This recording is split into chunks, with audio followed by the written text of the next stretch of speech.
Wrestling fans, I'm Drew Ebenhaus here with the superstar Steve Fender. But they already knew that. To SICW All-Star Wrestling. We've got a tremendous episode for you today. Your main event will see Big Nasty Glenn Williams making his first title defense of the Central States Championship against Brandon Beretta. That should be an amazing contest. Attila Khan is here. He is in action. Jason Breed is here with us today. And we're going to take a trip back in time and revisit the infamous evening that Haku himself turned his back on all of us and joined Devastation Incorporated. We've got a lot to talk about, and Steve, I appreciate you joining me here today. Oh, don't you worry, Drew. I've got plenty to talk about, too. I bet. Well, folks, let's head to the ring for your first matchup. Wrestling fans, your opening contest set for one fall with a 10-minute time limit. Introducing first from Texas, 278 pounds, Waco. His opponent accompanied to the ring by Stephen E., the Merchant of Violence, and the 6'5" spawn of Khan, Lilith Khan. He is from Mongolia, 277 pounds, the international bounty hunter, Attila Khan.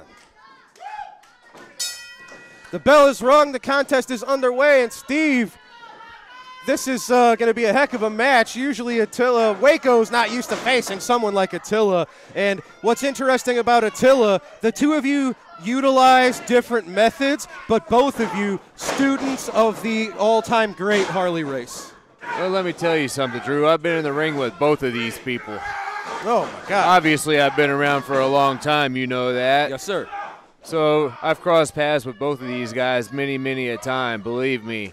And I could tell you, even as tough as Waco is, he's nowhere near as tough as Attila Khan. I don't think Waco knows what's hit him. The match has been underway for 30 or 40 seconds. I think Waco, he doesn't even know where he's at. Attila, just an all-time level of brutality.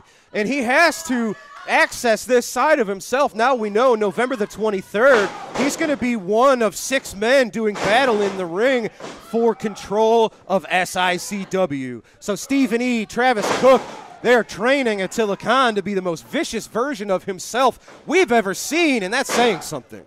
Well, he's already a vicious fella. But let's talk about Stephen E. for a minute. This guy gets a bad rap. But let me tell you something, Drew. I've had many conversations with this guy, and I think he has the utmost, highest integrity of probably just about anybody that I've ever talked to in my lifetime. Interesting. Yes. Of course, you're not known for hanging around those with high integrity. Whoa. What are you trying to say, Drew? I've watched your career. I know the types of people you hang out with. I don't think you understand the brevity of the statement that you just made, Drew. Fair enough. I'm offended. I don't get offended very often, but I'm offended. Look at Attila Khan choking out Waco. As quick as it started, ladies and gentlemen, the Mongolian sleeper just putting Waco on Dream Street. I don't think Waco, he never even got started. I don't know that he had any offense whatsoever in this match.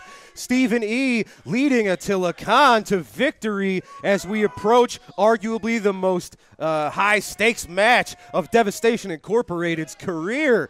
And now you see it symbolizing what they want to do to America and SICW, burying him in the flank. Stephen E., we don't usually see him getting physical like this. Stephen E., he might have flipped a mental switch ahead of November the 23rd as well. See, what you missed there was that Waco actually desecrated the flag as it was draped over him, and Stephen E. caught it. Stephen E. was simply defending his nationality is all he was doing. I don't know about that. Like I said, a man with integrity. Well, ladies and gentlemen, Attila Khan showing exactly why he fits right in with the faces of death with Haku and the Barbarian. He's not done. Somebody's got to do something. Stephen E's got to get control. And make no mistake, Attila Khan is doing everything that he is being told to him by Stephen E. He doesn't do anything that Stephen E. doesn't tell him to do. Well, my God.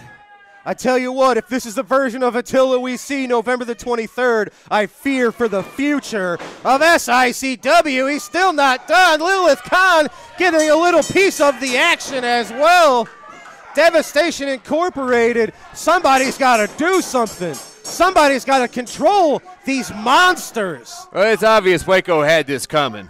All right. No, Waco, I'm not a fan of his either. I'm no friend of Waco's, but even he doesn't deserve this. He had this coming. If he didn't desecrate that flag, then this wouldn't have happened.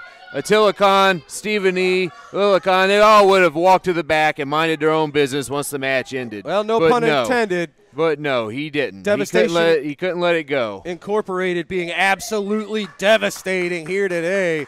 Well, folks, we're going to head to the ring, and my broadcast colleague, Destiny Lynch, is going to grab a few words from one half of the Top Guns, Brandon Beretta.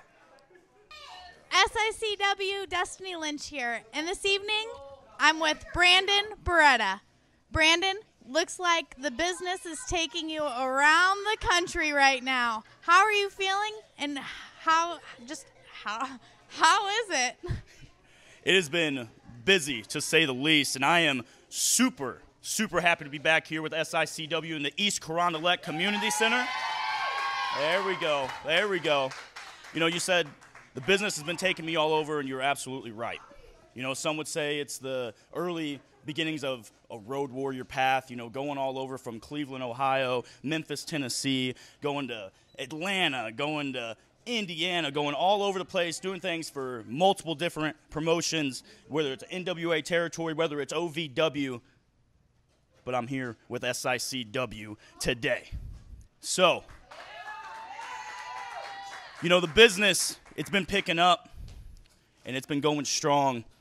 And, you know, some say, you know, Brandon, you're doing all these things, but what does the future hold? What is your focus on? What does Brandon Beretta have in mind for his future? And my future starts now. It starts today. Because today, I am challenging one of my peers, I will say. I will give him the respect of being a peer because we both graduated from the Ace Wrestling Academy. And last week, 2 weeks ago, in Belleville, Illinois, Glenn Williams did something that no one thought he was going to do, and he won the Central States Championship. Now, the second I saw that, I got on Facebook because I know that's Glenn's space. And I said, this is the only way I'm going to get through to him. And I simply commented, Glenn, you now know what this means. You hold a singles championship in SICW, and that means the Top Gun Brandon Beretta is getting a shot. So tonight, in the main event, Glenn Williams versus Brandon Beretta, the Central States Championship is on the line. And Glenn, while you have been here honing your craft, I've been hitting the road, going all over the place, learning from world champions. And tonight, I become one. So Glenn, I hope you're ready because the Top Gun Brandon Beretta is more than ready. I will see you tonight. Brandon Beretta has his eye on the prize. But next, we're going to go to the ring for a match. Wrestling fans, this matchup set for one fall with a 10-minute time limit. Introducing first, accompanied to the ring by Stephen E. and Lilith Khan from Cairo, Egypt, weighing 325 pounds, representing Devastation Incorporated, Peyton Ayers. His opponent from St. Louis, Missouri, at 243 pounds, Jason Breed.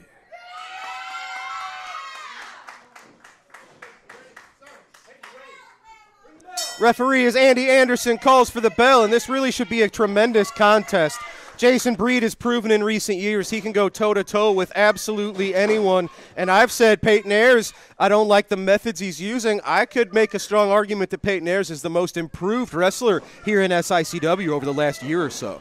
Well, let me tell you what I'm seeing right now. I'm seeing Jason Breed trying to stand toe-to-toe with Peyton Ayers, and let me tell you, that's a big mistake. Yeah, you can't match him for strength. Oh, look at that, using a little bit of quickness, ducking the clothesline. Now, Jason Breed is very well adept at a lot of different fighting skills. He can box. He's taken mixed martial arts classes, and of course, we know he knows how to wrestle, so he's very well-rounded.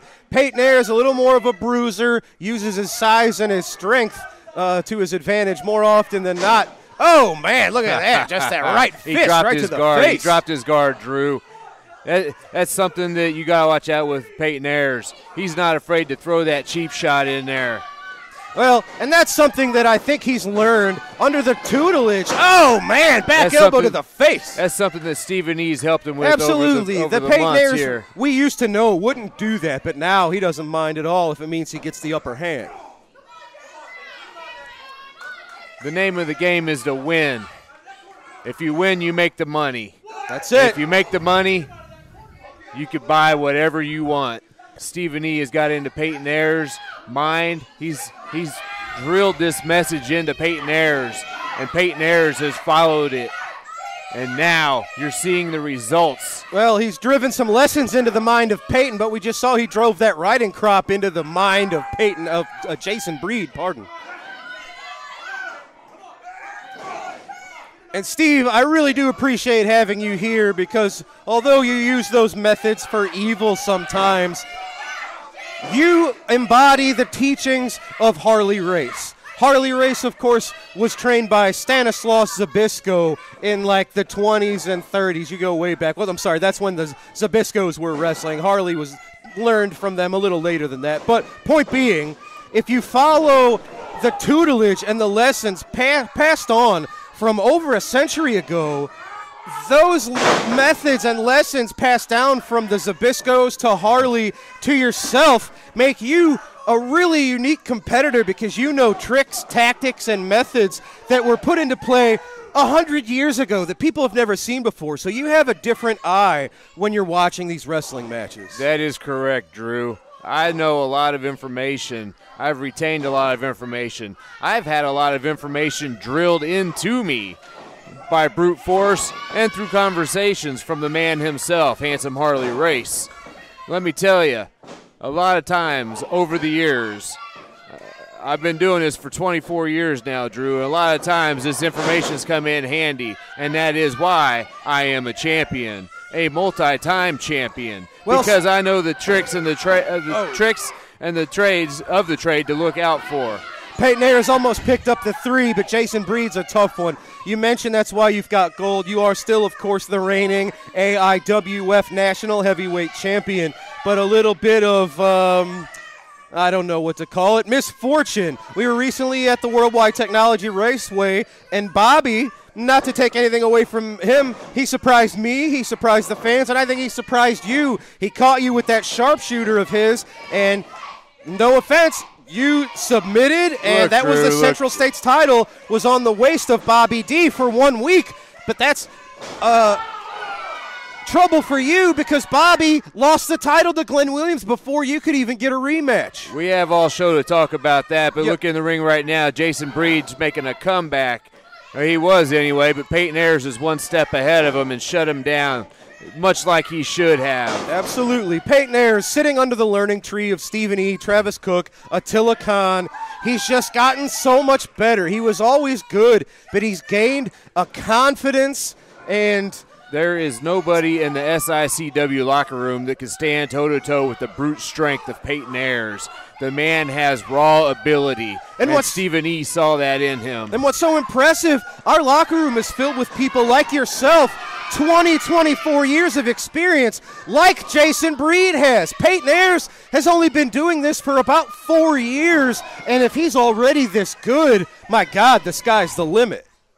Oh, Stephen E. tripping up Jason Breed. Did you see that? Jason Breed tried kicking Stephen E. as he was hitting the ropes. Because he got tripped, and that allows Peyton to hit that power slam of Jason Breed stuck his nose in the wrong man's business. Well, he was just and he paid the price. He was in between a rock and a hard place with Jason Breed. He can't fight 3 people at the same time.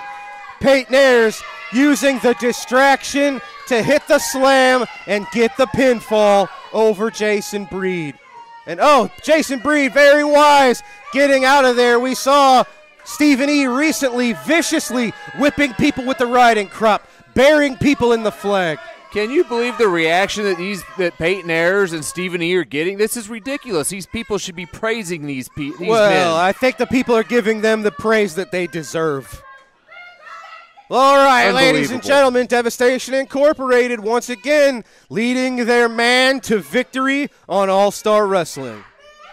Fans, we've got to take a commercial break. When we return, we're going to take a trip back and take a look at the evening. Haku turned his back on SICW and joined Devastation Incorporated. Smart choice. Wrestling fans, join SICW when we head to Breeze, Illinois for a fundraiser for PAWS, the parents and alumni working together at Breeze Central Community High School, Saturday, October 26th. For ticket information, call 618-971-6139. Come on out to Breeze, Illinois and join us for some great SICW wrestling action. Wrestling fans, you looking for the best in daily lunch specials and great menu food items? Look no further than Layla's Roadhouse, 440 Falling Springs Road in Cahokia Heights, Illinois. That's right, a family sit-down dining and always great specials. Also has the best pizza in the area. All right, folks, we are back, and now, as promised, we're going to take a look at what happened recently in Collinsville, Illinois, when Haku betrayed SICW. And that will be followed up by words from Travis Cook and Devastation Incorporated afterwards. Let's go to that now.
going? Well, ladies and gentlemen, I am now joined by Travis Cook and Devastation Incorporated. You just saw for yourself what happened at the end of our huge show recently in Collinsville. Mr. Cook, you were the mastermind, and, well, your plan, we hate to say, it worked.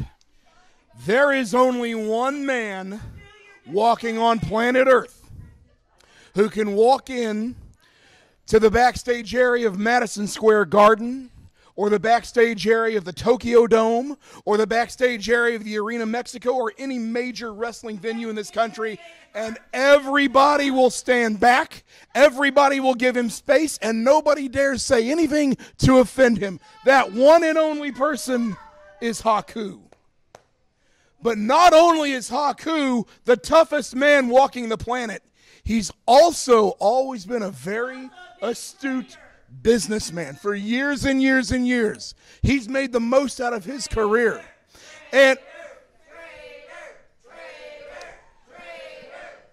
I got to be honest with you. I'll tell the truth here. It took a lot of money. I mean a lot of money to bring Haku in here. Stephen E. and I had to call in some real favors from the investors, but the investors came through. Now, do you know what that means? What that means is what you're looking at right now before you on this TV screen is not just a formidable group of wrestlers, it's certainly that, but more so, you are looking at a deep, financially backed organization. Now, Herb Simmons right now is somewhere. I haven't even seen him at TV today. I don't know where he is. Herb Simmons is somewhere right now commiserating the loss of his many years of friendship with Haku. You're worried about friendship somewhere right now, Herb Simmons. But I'll tell you what you need to be worried about. You need to be worried about history repeating itself. Let me give you a little history here. About 3 or 4 decades ago, there was another very well-funded wrestling corporation that decided they were going to go into these towns and go into these local promotions and compete. And in some of these cases, they offered a buyout to some of these local promotions, and some of the promoters took it, and what happened? They took the money, they rode off into the sunset, they enjoyed their golden years.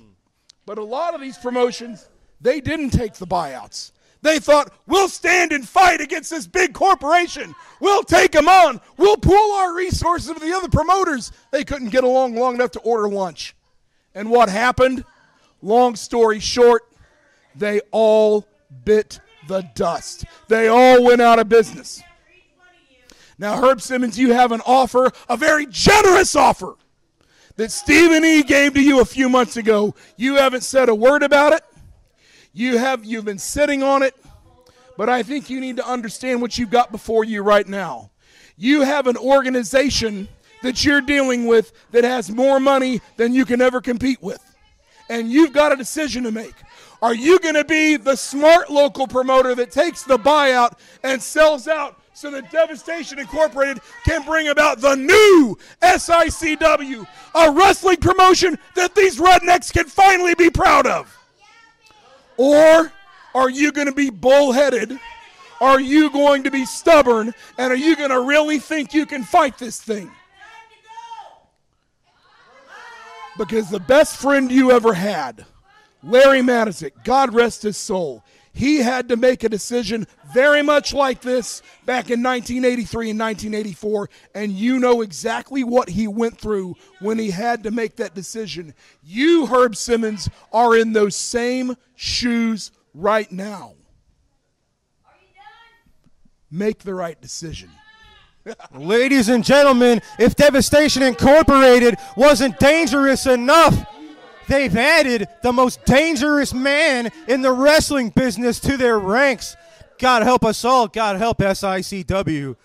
Wrestling fans, I am here with the man himself, the 51-year promoter of SICW, Mr. Herb Simmons. Herb, what we're here to talk about specifically, we've talked about November the 23rd, 6-man tag, the company's on the line. Before we get to the 23rd, it will be November the 2nd, and stipulation match that's going to set the stage for the 23rd. On the 2nd, there's going to be a captain's match. It's going to be a Coward Waves the Flag match, where what happens is you're going to have 2 wrestlers, Each wrestler has a flag waver, a corner man, that's going to have a white flag. And what happens, there's no pinfalls, there's no submissions, no time limits. What happens is when the corner man of each wrestler thinks that their fighter has had enough, can't continue, has seen too much, they will wave the flag that will end the match. Your participants, on one side of the ring, it will be Attila Khan, his corner man, go figure, Stephen E. Makes sense. On the other side of the ring, Gary Jackson will be opposing Attila Khan. In Gary Jackson's corner, Danny Boy Hawkins. The winner of this match will decide the stipulation for their team November the 23rd. Huge match November the 2nd with a lot at stake. Well, and some people may say it's a little confusing. It's really not. This is a kind of like a last man standing match. The only thing is that the two contestants, whether it be Attila Khan or Gary Jackson, because that's going to be an all-out brawl, without a doubt. Both of those men have been all over battling. They're both veterans of that squared circle. But when you have the likes of Stephen E., he may get to the point where he's trying to protect his monster, keeping him fit for November 23rd, and he may wave the flag.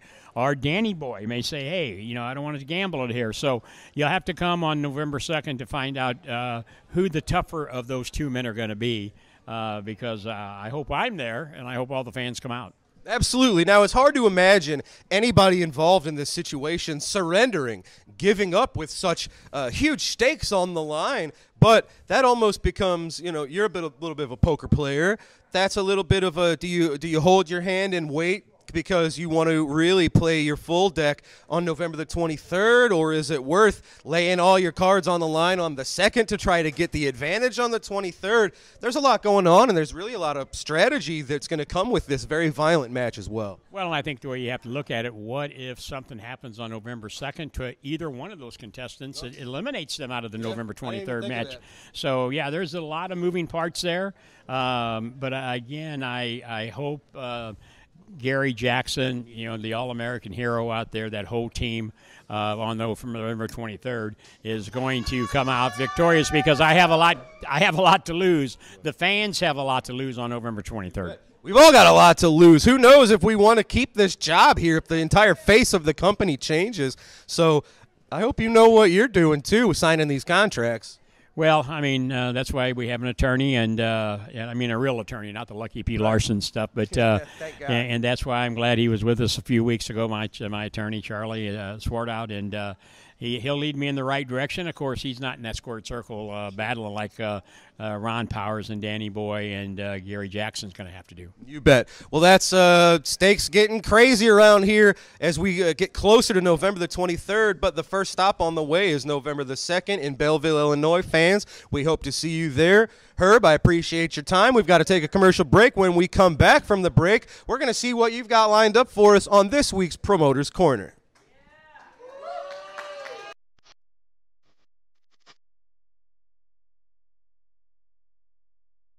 SICW Professional Wrestling presents Captain's Flag Match, where the future of SICW hangs in the balance. Stephen E. will be in the corner of Attila Khan. If Stephen E. waves the flag, Night Train Gary Jackson gets to name the stipulation. But if Danny Boy waves the flag, Stephen E. gets to name the stipulation for the big match on November 23rd. It's Attila Khan versus the Night Train, Gary Jackson, in a match where the future of SICW hangs in the balance. November 2nd at the Belclaire Fairground. Don't miss it. Captain's Flag Match. Doors open at 6 p.m. Bell time 7 p.m. The future of SICW is up for grabs. Captain's Flag Match, November 2nd at the Belclaire Fairgrounds. Don't miss it. For more information, go to SICW.org.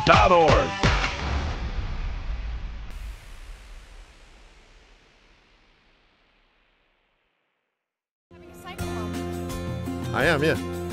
The only only psycho here is me. Awesome, I can't wait, man. I thoroughly enjoyed watching you guys. It's supposedly coming. We're gonna overwhelm each other, so. I got a question. Belong. Those belts were around their waist. Hold on. Let me speak. Finally, we've been waiting for you to come. All right, now just announced by Mr. Joel Maximo. What else you got? Lucas wants a new belt. I wish I could, what is it, Big? That's not even the real 2036. Snapchat? No sign. All right. But today I got a very special guest. If you don't know who I am, I will never follow Papa Dank on Twitter.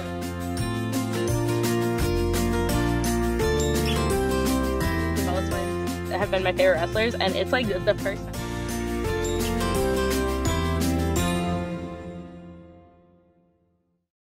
Thanks. Wrestling fans, we're back from the break, and now it's time, as promised, to take a trip to this week's Promoter's Corner. Let's go now.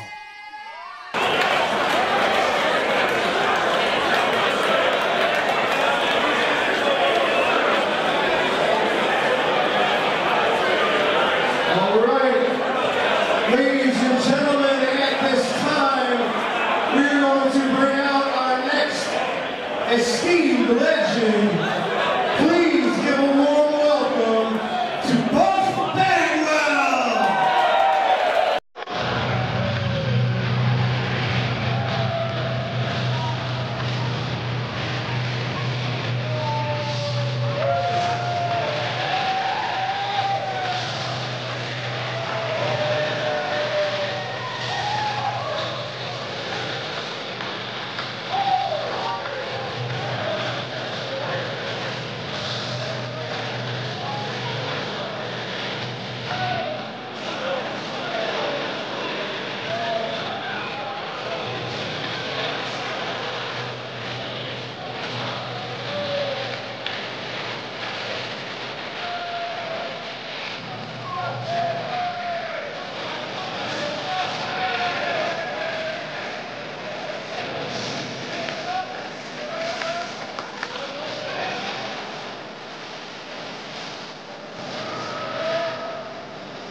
is my sobriety birthday, August 27th, 2024. 2 years. So I'm really excited about that, so I can go around and share my story and share my experience, screaming hope and with that. But no matter what, I'm still going to come to wrestling action and be part of it. But this, honest to God, in the last 20 years, is the most excited I've been to be in a wrestling event right here at MSC. Yes, sir. Now I know you've been to stop through St. Louis several times in the Nitro days. Any specific memories in St. Louis? Wow. So, Kemper Arena sold out. It was me and Scott Steiner, Big Papa Pump, and I came out dressed like Mark McGuire. And I took steroids on TV, like I was taking steroids. And I said, how the hell do you think I had all those home runs? So, and then at the end of the interview, we burned the Cardinals jersey.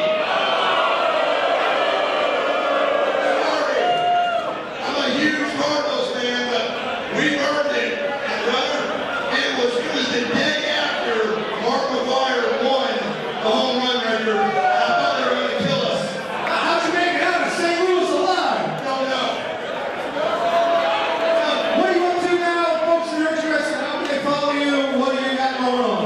Marcus, Buff, Bagwell, everything. And I go everywhere. And I do a lot of every weekend I'm somewhere at a Comic-Con or a WrestleCon or a wrestling match like this. And I just love the business. I love what it's all about. And I take it along with my sobriety. Mr. Bagwell, we appreciate you being here. You're going to stick around for the matches, right? Folks, give it up one more time. Buff Bagwell! SICW fans, we are back from this week's Promoter's Corner here with my broadcast colleague, Lucky P. Larson, Esquire, proudly showing off the newly acquired gold of his man, the 450-pound plus Kowalski, who's added one more accolade to his list of accomplishments, bringing an end to the reign, the 500-plus day reign of the Big Texan now with the gold on his shoulder. Lucky, it looks like you're ready to say something. I'll go to you first. 500-day reign, yes. Not 500 years, is it? No. Now, speaking of 500 years, that may be how long this man holds this title. I would like to point out that Kowalski won the Central States title. Kowalski won the SICW Tag Team title.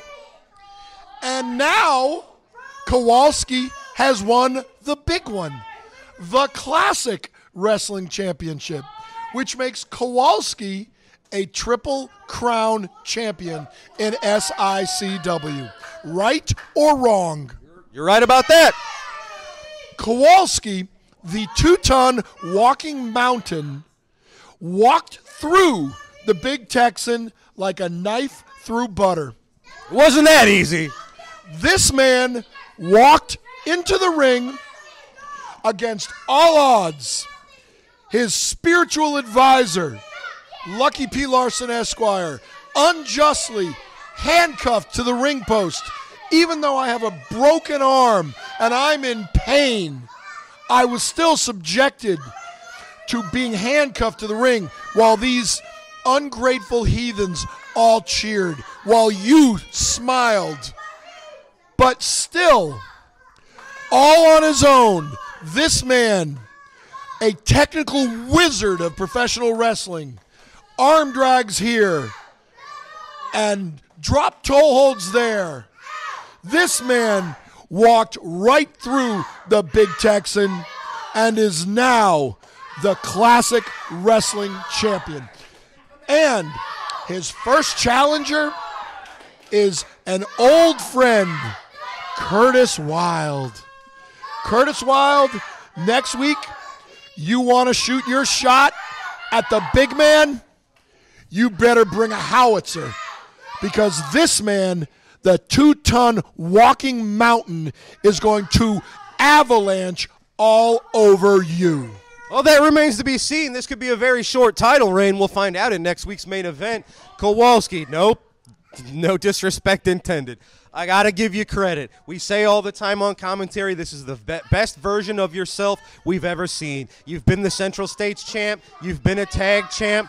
The Classic Championship has avoided you thus far in your career, but no longer.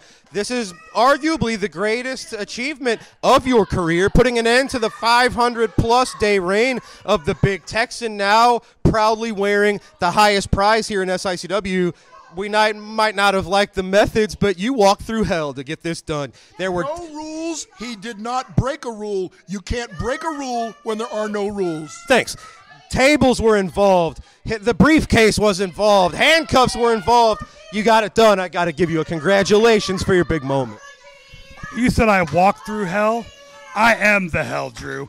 I told you, Texan, to count your days, and I guess 500 was the number. And since I'm close enough to 500 pounds, and maybe even 500 pounds with this strap on me, no one is going to take down the Kingpin. The reign starts today.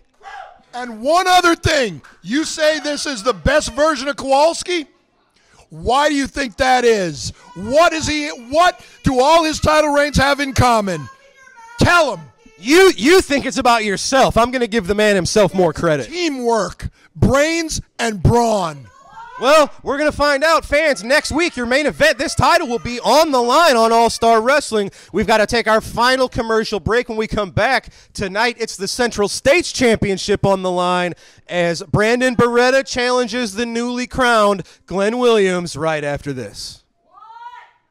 Wrestling fans, join SICW when we head to Breeze, Illinois for a fundraiser for PAWS, the parents and alumni working together at Breeze Central Community High School, Saturday, October 26th. For ticket information, call 618-971-6139. Come on out to Breeze, Illinois and join us for some great SICW wrestling action.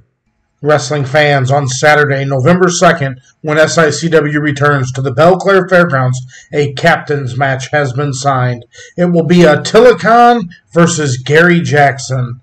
In their corner, there will be a captain with a white flag. There will be no pinfalls. There will be no submissions. The only way that match ends that night is when one of the captains waves the white flag, saying their man cannot continue. The winner of this match will get to choose a special stipulation when the wrestling returns to the Belclair Fairgrounds on November 23rd and the six-man tag team match where the control of SICW is on the line. The winner of this captain match will choose that special stipulation. Want to see who's going to win? Join us on November 2nd at the Belclair Fairgrounds. Call 618-286-4848 to reserve your seats now. Wrestling fans, we are back, and it's time for your TV main event. Set for one fall with TV time remaining. It is for the SICW Central States Championship. Introducing first your challenger from St. Louis, Missouri, at 238 pounds, representing the Top Guns, Brandon Beretta. His opponent is accompanied to the ring by your Canadian hero, Sean Vincent. From Gary, Indiana, at 244 pounds, he is the reigning, defending SICW Central States champion, Big Nasty Glenn Williams. Make no mistake, Drew. Either one of these guys would just be the placeholder until I take my title back. Well, I was going to say, as Nick Ridenour is preparing to get this contest underway, this has to irritate you a little bit. It was not that long ago that title was around your waist, and now it's changed hands twice, and now you're watching Glenn Williams carrying around what you probably think of as yours. Let me tell you something, Drew. What happens when a champion accidentally loses his championship? He typically gets a rematch, correct? Absolutely. Why did not Superstar Steve get a rematch for his Central States title? I don't know if you guys have Lucky P. Larson representing your side of the locker room, but for whatever reason, Glenn Williams got a shot at the title before you got your rematch clause. So that has to be in the paperwork somewhere. That's legality somehow or another. Had I got my rematch before Glenn Williams got a shot at this belt, I'd be in that ring right now defending my Central States title against that moron Brandon Beretta. Well, we can't say that for sure, but you and Bobby D have had some legendary battles, and you kind of face each other rather equally, so that's very possibly I'll true. give the dog his due. Bobby D did beat me for the title. He submitted me. He caught me in a moment of weakness, no doubt. But it's the old adage. The sun shines on a dog's butt every once in a while, right? Yes. That's what happened. Well, in case of Bobby D, 3 times, but your point stands. Heck of a match. Oh, man, just colliding in the center of the ring. This might be one of the few title matches where the defending champion might not be the favorite. And if Glenn loses tonight, it'll be the shortest reign on record so far for the Central States title. This is a great showing. Oh, man, Beretta with a leaping clothesline brings Big Nasty to the mat. Shoulder tackle. Brandon Beretta's looking really good so far. Oh, man, look at the look on his face. I'll put him over. I'll give him his due. He's looking really good. He's kind of impressing me a little bit. Yeah, buddy. You've been here since the beginning of Brandon's career, so you've seen how much he has improved. But so has Glenn. Oh, man, big running bulldog to Big Nasty. Beretta's got to keep the momentum going. The quicker he can attempt a pinfall, he might have this one under control and under wraps. You know, watching Brandon Beretta and how he's improved. Oh! And there he just made a mistake. That was probably the turning point of this match right there. These two know each other very well. We've seen the evolution of both of these grapplers. Brandon Beretta and Glenn Williams both graduated from the Ace Wrestling Academy at right around the same time. So we saw them evolve from their first stage, right? They were rookies. Brandon was kind of pudgy. Now he's transformed his body. He's really learned a lot about wrestling psychology, and he knows how to apply the moves that he's learned. But on the flip side, Glenn Williams has been cocky from day one, and Sean Vincent the same. But Glenn has You say cocky, I say confident. Glenn Williams, his skills are catching up to his, we'll call it self-confidence, maybe delusional self-confidence, but now maybe it's not delusional because we see it's gotten results. Let me tell you a little bit, Drew. I could see a little bit of myself in Brandon Beretta, actually. The kid has some spunk. He has some tenacity to him. He has something that a lot of guys don't have. He wants this. Yeah. He wants to succeed in this business. Absolutely. And it's obvious. But let me tell you what he doesn't have. He doesn't have the ability of Superstar Steve to get it done. Well, that takes time. It does take time. And quite possibly in 10 years, in 5 years, maybe even in 3 years or 1 year, maybe next month, he could be a formidable champion. Yes, sir. But he's got to get to that point first. Well, and this is a good challenge. We'll see what happens. These two have had, I was going to say a friendly rivalry. I don't even think it's been friendly. They started out as fellow trainees, but Glenn Williams has applied different tactics that he learned from Cowboy Bob than Brandon Beretta has. Brandon Beretta still follows the rules, tries to get the win by applying his skill and technique. Glenn Williams doesn't care how he gets the win, as you see by adding Sean Vincent to his corner. And quite it's actually, achieved success, so I guess I shouldn't talk too much smack. Quite actually, Drew, that familiarity with each other may come into play in this. They train together. They've wrestled together. They've wrestled against each other. They know each other. Oh, man, Glenn Williams. They could probably tell what's coming next at any given moment in this match. And that's why it's so important to never rest on your laurels as a wrestler. You have to continue to evolve because each of these men should know the other's weaknesses. So you have to continue to improve, to learn new tricks, to evolve so that, your opponent doesn't know what's coming. You see that incompetent referee? Well, Nick right now is our senior referee. He is the worst when it comes to counting three. Let me tell you. I've experienced that too many times in my career Brandon here at SICW. Beretta got his sights set on the champion. Glenn Williams lying He's making a prone mistake. in He the needs to go for that cover. He's got to go. He's wasting time. He's giving that Glenn could Williams have finished 3, this 4, match. 5 seconds to recover. I don't know. A little bit of a mental glitch there. Brandon should have known better. This is pro wrestling. He hit a big shoulder tackle off that middle rope. That was a possible pinning and winning predicament that he could have put Glenn. He could have been the new champion at this point in time. Oh, no! Nick Ridenauer look at that, caught just in like the I wrong told you. spot. That incompetent ref, Nick Ridenauer, getting in the way again. Oh, he is in the wrong place. Well, and now the ref is down. The ref is down. Glenn Williams, Brandon Beretta, it's all out chaos. Brandon picks up, got a fireman's carry, hits Big Nasty with a TKO. That was impressive. That was impressive. But there's no one to count it. Now Brandon realizes. And look, he's not going for the cover. Nick is down. Well, it wouldn't do any good now. There's no point in covering Glenn Williams while Nick It'd do good if he Ridenauer is woke that ref unconscious. up, slap him around a little bit. That's probably what he needs anyway. We'll see a what little happens. slapping. Brandon's got to stay focused. Oh, no. Glenn Williams, huge low blow to Brandon Beretta.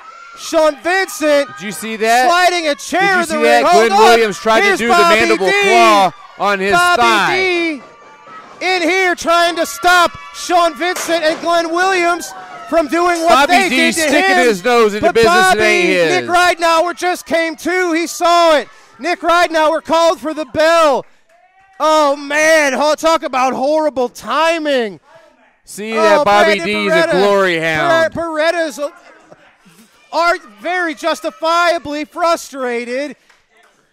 Bobby D can't accept the fact that he's not the champion, and he may Brandon never be the Beretta champion just again. got disqualified due to Bobby D's interference. Brandon Beretta was disqualified, so still Good job, the winner, Glenn. Good job. Oh, man, is Glenn Williams. Glenn Williams. Shine my belt up for me. Retains the retains the Central States Championship as a result of getting hit by a chair. Bobby D's ego cost Brandon Beretta this match. Can you believe that? I think Bobby's probably sorry, but he's got his sights set on Vincent and Glenn. Glenn Williams retains his title, as I said, by getting hit with a chair here in the main event of All-Star Wrestling. Well, folks, I know that's not the outcome we wanted, but it's the one we got, and we're out of time, so that's it for today. For Superstar Steve Fender, for Destiny Lynch, I'm Drew Abbenhouse, and fans, we'll see you right here next week on SICW All-Star Wrestling.